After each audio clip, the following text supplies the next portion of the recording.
जय हिंद दोस्तों, क्या सेवानिवृत्त कर्मचारियों को 8वें वेतन आयोग का लाभ मिलेगा?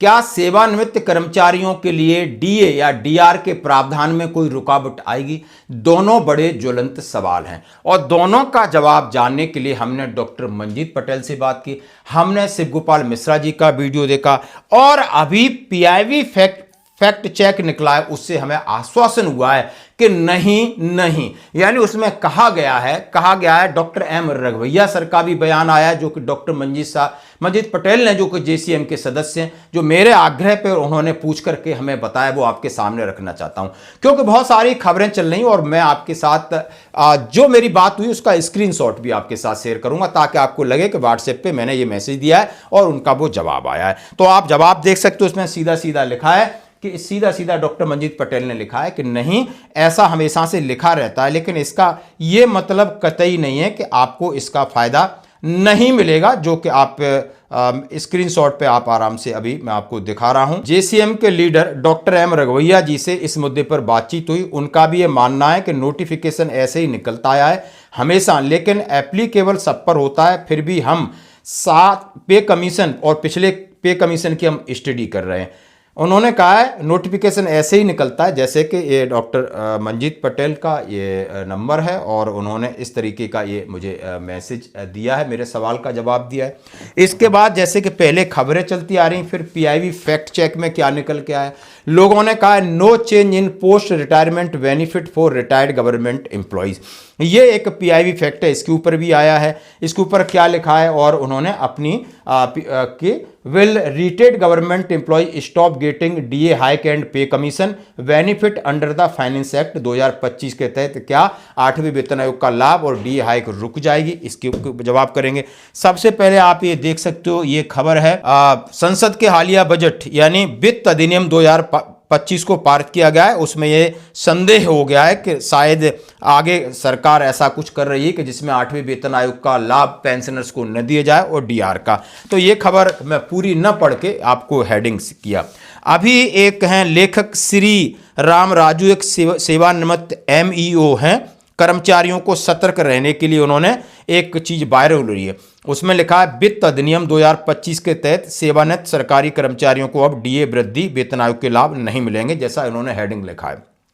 लोकमत की एक रिपोर्ट के अनुसार लाखों पेंशन भोगियों को प्रभावित करने वाला नीतिगत बदलाव सरकार ने वित्त अधिनियम 2025 को पारित किया है, जो सेवानिवृत्त सरकारी कर्मचारियों के सेवानिवृत्ति के बाद महत्वपूर्ण लाभों को वापस ले लेगा।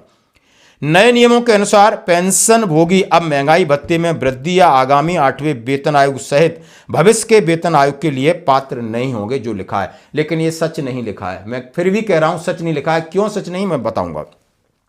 वित्त अधिनियम 2025 में कहा गया कि सरकार सेवानिवृत्त कर्मचारियों को वित्तीय लाभों को बनाए रखने के लिए जिम्मेदार नहीं है। इसका मतलब है कि वेतन आयोग के लाभ और डीए वृद्धि उन लोगों पर लागू नहीं होगी जो पहले से सेवानिवृत्त हो चुके हैं। इसका भी मतलब है कि अधिनियम 2025 वित्त अधिनियम का बताया कि हमारी अब जिम्मेदारी नहीं कि आपको हम डीए और वेतन आयोग दें, ये कह रहे हैं।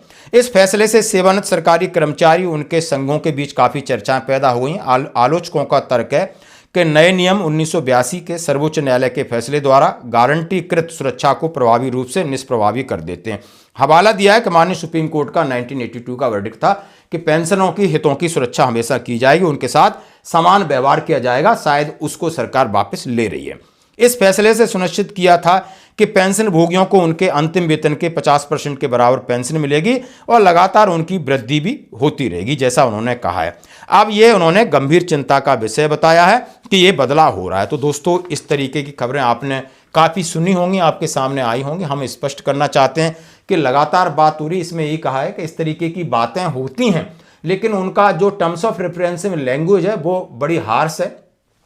लेकिन सरकार ऐसा नहीं कर पाएगी और सरकार ऐसा करेगी क्यों? क्योंकि सरकार को 2029 में चुनाव में जाना है। सरकार कभी भी पेंशनर्स को, सरकारी कर्मचारियों को कभी भी निराश नहीं करेगी, क्योंकि इनकी करोड़ों में संख्या है। उनके फैमिली मेंबर्स को बुला के बहुत बड़ा वोट बैंक है, जैसे कि शिवगोपाल मिश्रा का जवाब था, डॉक्टर मंजीत पटेल का जवाब था कि नहीं, हमने इस मुद्दे पे बात की। तो मैं जितने लोगों से बात की, उन्होंने कहा इसी तरीके का एक लिखावट होती है, लेकिन इससे डरने की जरूरत नहीं है।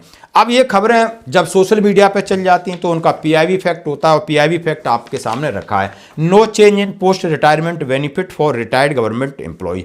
Retired government employees will no longer receive DA hike and pay commission benefit under the Finance Act so and so. In major policy change affecting lakhs pensioner, the government has passed Finance Act 2025 which will withdraw crucial post retirement benefit and retired government employees according to Lokmat report का हवाला देते हुए लिखा है।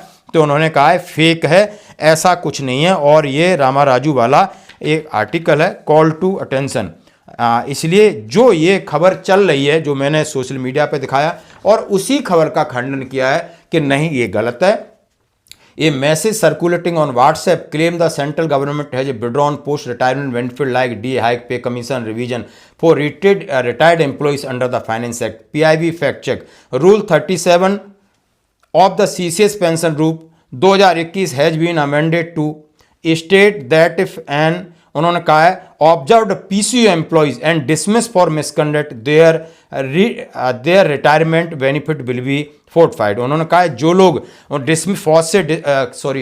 Dismiss किए गए हैं या PSU के एम्प्लॉइज हैं वो इसके हकदार नहीं हैं। आप उन्होंने बोला है PIB-government.in की आप दे सकते हो। तो यानी ये बात सत्य है कि आपको 8वें वेतन आयोग का लाभ मिलेगा, आपको DA का लाभ मिलेगा। आप ये निश्चिंत रहें, आपको ये चाहिए। रिटर्न में ये PIB फैक्ट आपके सामने रख रहा हूं।